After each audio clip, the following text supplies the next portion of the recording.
Hi friends, இன்னைக்கு எங்களுக்கு night dinner முட்டை தோசை. அதை நான் உங்களுக்கு எப்படி பண்ணலான்னு காட்டி தரேன்.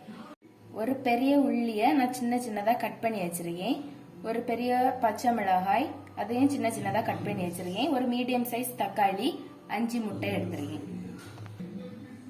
இந்த எல்லா முட்டையும் நான் இப்போ உடைச்சி இதுக்குள்ள ஊற்றிக்கிட்டேன்.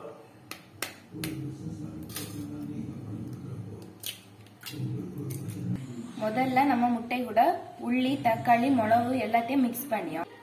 தேவைக்கு இனி உப்பும் நல்ல மிளகு பொடியும் எடுத்துக்கிடியோம். மிளகு உப்பு போட்டாச்சு.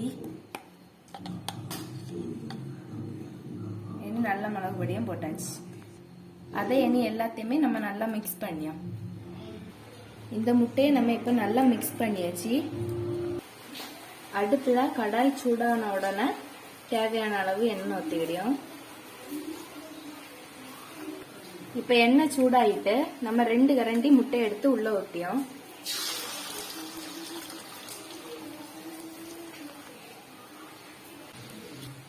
நம்ம முட்டை தோசை இப்ப ரெடி ஆயிட்டு இருக்கு. இப்ப நம்ம இந்த முட்டைய திருப்பி போட போறோம். நம்ம இப்ப இத அழகா திருப்பி போட்டுட்டோம். நம்மளுக்கு டேஸ்டான முட்டை தோசை இப்ப ரெடி.